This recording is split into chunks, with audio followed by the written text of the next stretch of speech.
영적 전쟁 준비라는 제목으로 말씀 나누도록 하겠습니다. 이제 정말 날씨가 많이 쌀쌀해졌습니다. 이렇게 겨울이 다가오면 준비해야 할 것들이 있죠. 바로 월동 준비입니다. 따뜻한 옷, 장갑, 귀마개, 목도리, 내복, 두꺼운 겨울 양말, 그리고 마스크 등은 추위에 대비해 건강한 겨울을 보내기 위해 꼭 필요합니다. 오늘 성경 본문에서 바울은 성도들이 이 영적 전쟁을 준비할 때 갖추어야 할 것들에 대해 말하고 있습니다. 바울이 언급한 영적 전쟁의 준비물들을 한번 그림을 통해서 살펴보도록 하겠습니다. 보시면 많이 있죠. 여기에는 크게 6가지의 무장이 언급되어 있습니다. 구원의 투구, 진리의 허리띠, 성령의 검, 평안의 복음의 신, 의의 호심경, 그리고 믿음의 방패입니다. 성경이 우리에게 이러한 무장을 하라고 권하는 이유를 함께 살펴보겠습니다. 에베소서 6장 10에서 13절이죠. 이렇게 말씀합니다. 끝으로 너희가 주 안에서와 그 힘의 능력으로 강건하여지고 마귀의 관계를 능히 대적하기 위하여 하나님의 전신갑주를 입으라. 우리의 씨름은 혈과 육을 상대하는 것이 아니요 통치자들과 권세들과 이 어둠의 세상 주관자들과 하늘에 있는 악의 영들을 상대함이라. 그러므로 하나님의 전신갑주를 취하라. 이는 악한 날에 너희가 능히 대적하고 모든 일을 행한 후에 서기 위함이라. 성경은 우리가 이러한 무장을 해야 하는 이유를 우리가 마귀와 싸우기 때문이라고 말을 하고 있습니다. 그렇다면 우리가 마귀와 싸운다면 그 전쟁터는 어디일까요? 그 전쟁터는 바로 바울이 에베소서 5장과 6장에서 말한 우리의 모든 삶의 영역입니다. 그 삶의 영역은 부부관계, 부모와 자녀 관계, 그리고 직장 생활이죠. 성경은 하나님께서 만들어주신 이 귀한 관계들을 마귀가 파괴하려 한다고 말합니다. 혹시 여러분은 지금까지 단 한 번도 가족, 친구 혹은 직장 동료와 마음이 상한 적 없이 지내본 적 있으신가요?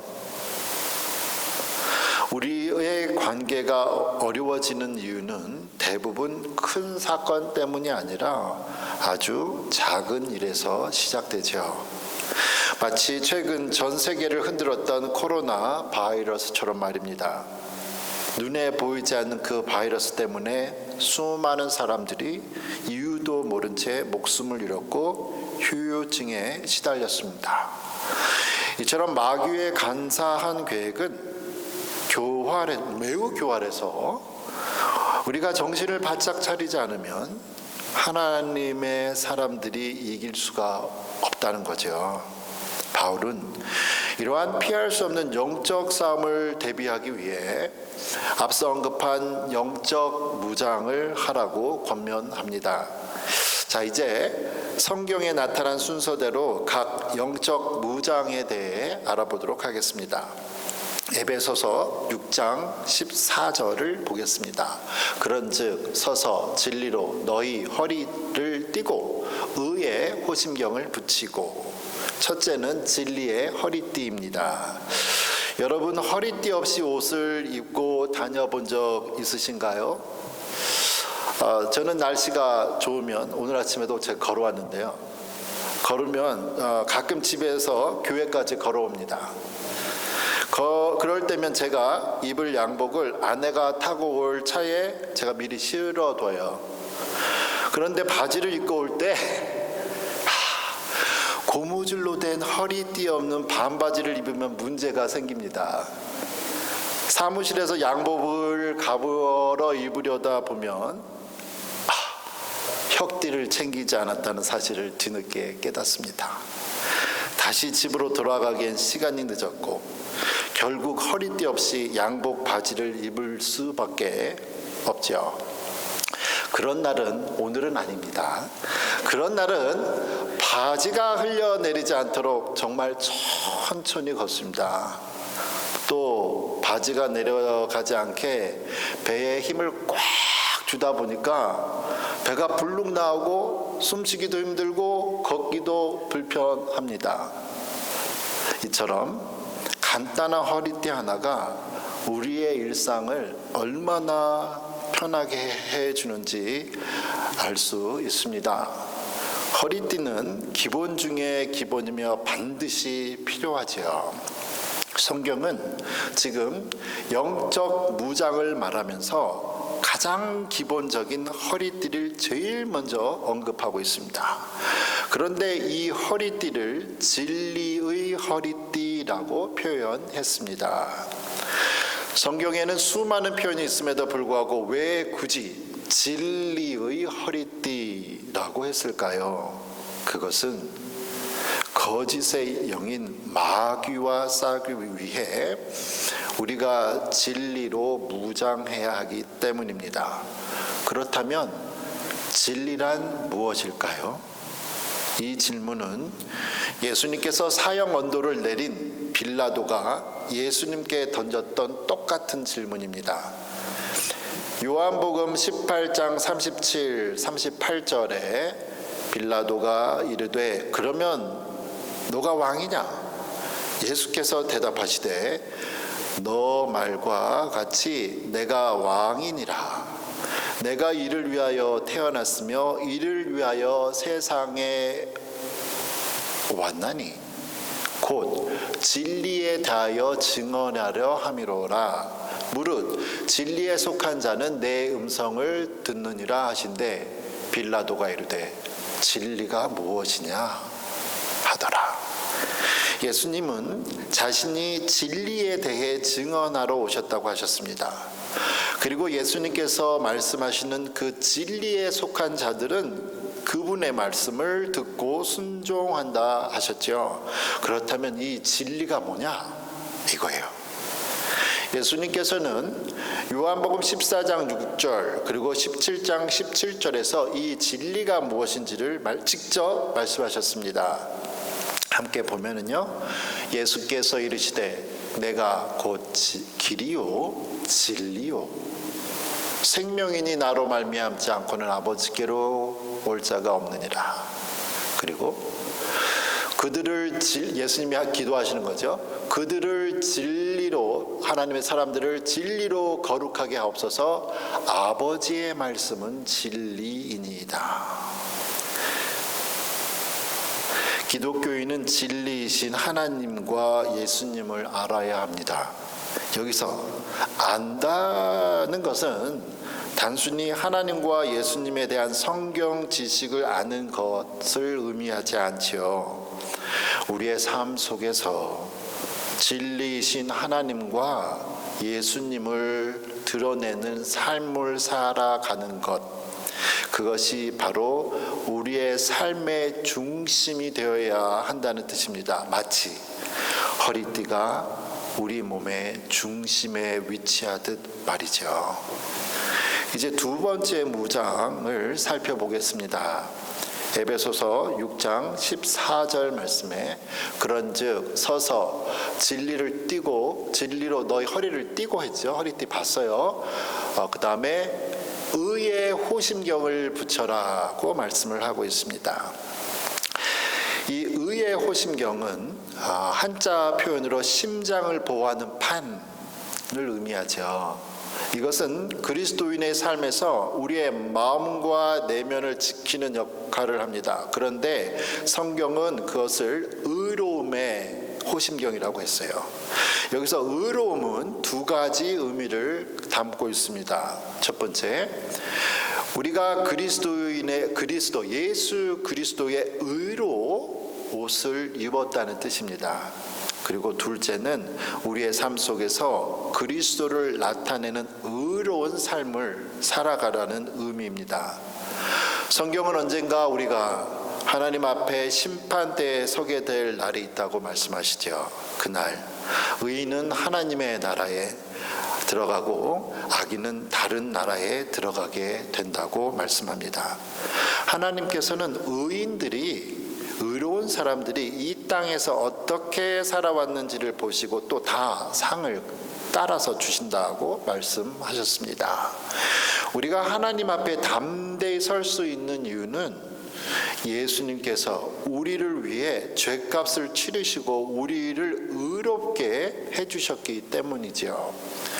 우리 삶 속에서 나를 나타내려는 교만한 마음이 그 마음이 우리의 마음을 자리 잡으면 우리는 큰 어려움을 겪게 됩니다. 그렇기 때문에 우리는 늘 우리의 마음을 지켜야겠죠.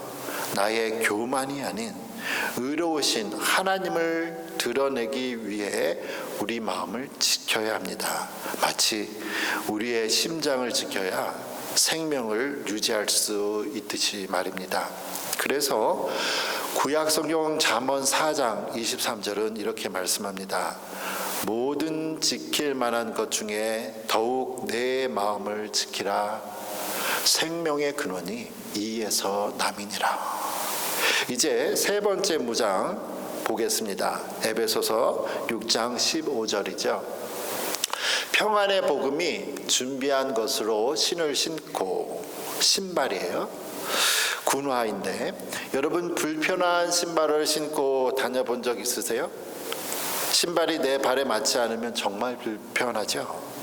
전쟁에 나가는 군인이 신발이 불편하다면 걷기도 힘들고 적과 싸우는 데에도 어려움이 따릅니다.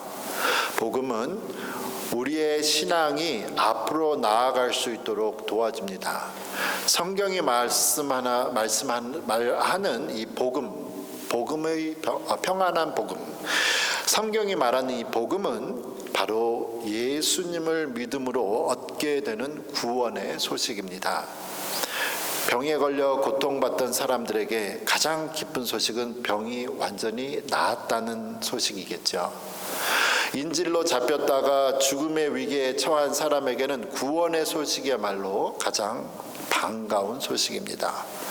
이처럼 우리가 영적 전쟁에서 승리할 수 있는 이유는 바로 이 구원의 복음이 우리에게 소망을 주기 때문입니다.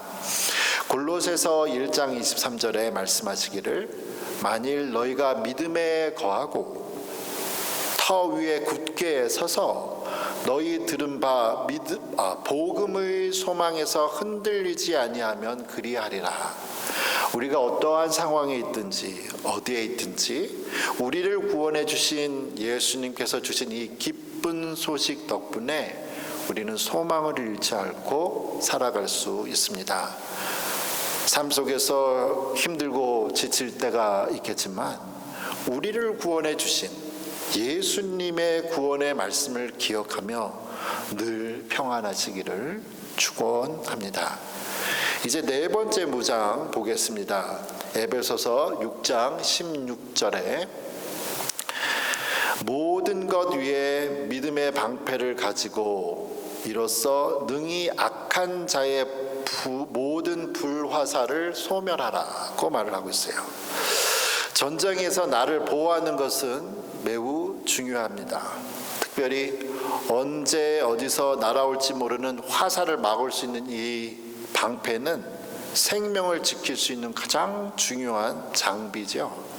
성경은 이러한 영적 공격을 막아낼 수 있는 무장을 믿음의 방패라고 말했습니다. 믿음이란 하나님의 말씀에 대해 흔들리지 않는 그 확신이죠. 창세기 3장에서 여자가 뱀의 유혹을 이기지 못한 것도 하나님의 말씀에 대한 믿음이 흔들렸기 때문입니다. 이 세상이나 주변 사람들이 아무리 좋은 말로 우리를 위로한다 해도 그것이 하나님께서 우리 교회를 향해 가지신 뜻과 다르다면 우리는 믿음의 방패로 그것을 막아야겠습니다. 사람들이 우리에게 악하게 말하거나 상처를 줄 때도 우리는 하나님께서 우리에게 주신 약속의 말씀을 믿어야겠죠. 그리고 그 믿음의 방패를 앞세워서 계속 믿음으로 나아가야겠습니다. 즉, 이 믿음은 우리를 보호할 뿐만 아니라 앞으로 전진해 나갈 수 있도록 힘을 줍니다. 우리가 예수님을 믿고 나갈 때, 우리가 하나님을 믿고 나갈 때 하나님은 그것을 기뻐하시는 거예요. 하나님에 대한 우리의 믿음을 통해 우리는 이 영적 전쟁에서 승리할 수 있습니다. 그래서 요한일서 5장 4절 그리고 히브리서 11장 6절 이렇게 분명히 말씀하시죠. 무릇 하나님께로부터 난 자마다 세상을 이기느니라. 세상을 이기는 승리는 이것이니 우리의 믿음이니라. 믿음이 없이는 하나님을 기쁘시게 하지 못하나니 하나님께 나아가는 자는 반드시 그가 계신 것과 또한 자기를 찾는 자들에게 상 주시는 이심을 믿어야 할지니라. 믿음입니다. 믿음이 이깁니다. 이제 다섯 번째 무장을 보겠습니다. 에베소서 6장 17절인데요. 구원의 투구와 성령의 검, 곧 하나님의 말씀을 가지라. 다섯 번째 무장은 구원의 투구입니다. 이것은 머리를 보호하는 거죠. 성경은 이 머리 보호 장비를 구원이라는 단어를 썼습니다. 구원의 투구. 이는 성도에게 주어진 이 구원의 확신과 정신적인 보호를 의미합니다. 이 구원의 투구는 사탄의 거짓과 공격으로부터 우리의 생각과 마음을 지켜줍니다. 사탄은 다양한 상황을 만들어서 우리의 구원의 확신을 흔들려고 하죠. 어떤 경우에는 우리가 예수님을 믿는다는 이유로 핍박을 받게 하기도 하고, 어떤 경우에는 우리가 성경대로 살지 못하는 우리 모습을 보며 너가 그러고도 예수님을 믿는 사람이냐? 라고 속삭이며 우리를 낙심하게 만들고 구원에 대한 의심을 품게 하기도 합니다. 하지만 시편 62편 1절과 2절은 우리에게 말씀합니다. 나의 영혼이 잠잠히 하나님만 바라며 나의 구원이 그에게서 나오는도다. 오직 그만이 나의 반석이요 나의 구원이시요 나의 요새이시니 내가 크게 흔들리지 아니하리로다.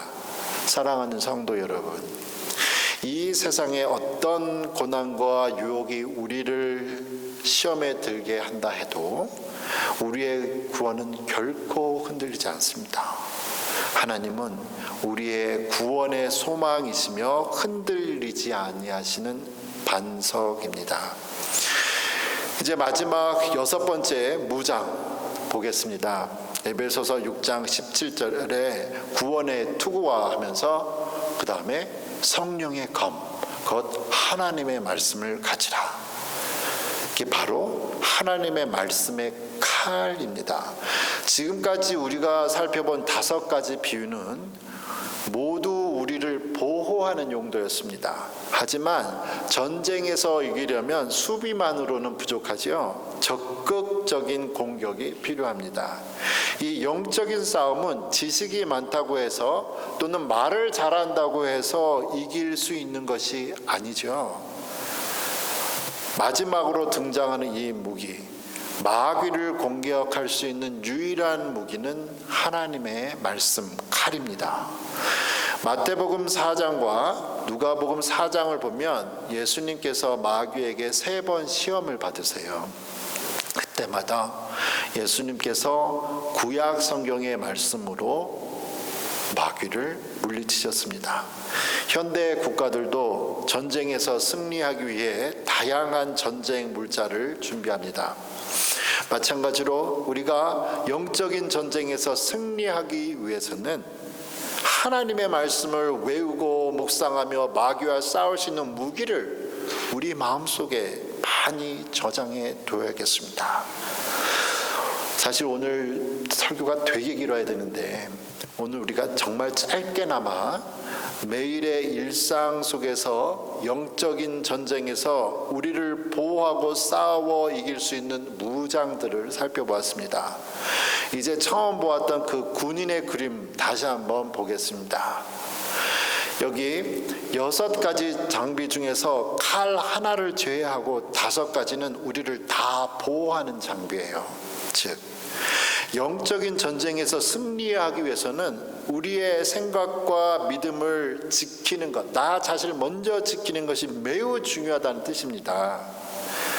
그런 거 없이 나가서 싸우면 죽으니까. 그리고 그림을 보면 군인 앞에만 지금 무장이 되어 있죠. 등에는 아무런 보호 장비가 없습니다. 왜 그럴까요? 전쟁이 두려워서 적군에게 등을 돌리는 그 순간 그 군인의 생명은 잃습니다. 등에 보호 장치가 없기 때문이죠. 이것은 우리에게 매우 중요한 것을 말하고 있습니다. 바로 이 영적인 싸움도 우리가 도망치는 순간, 포기하는 순간 우리가 살기 위해서 앞으로 나아가야 된다는 거예요. 정말 죽기 아니면 살기입니다. 영적인 싸움은 언제 마귀가 우리의 가정, 직장, 학교에 침투할 수 없기 때문에 우리 사람과의 모든 관계를 언제 침투할지 모릅니다. 그러나 우리는 두려워할 필요가 없다는 거죠. 하나님께서 우리를 보호하시고 우리에게는 하나님의 말씀이라는 강력한 칼이 있기 때문입니다. 우리의 삶 가운데 예상치 못한 공격, 두려움, 분노가 찾아올지라도 우리에게 승리를 약속하신 하나님을 바라보며 앞으로 나아가는 승리한 십자가 군인의 삶 사시기를 축원합니다. 아멘.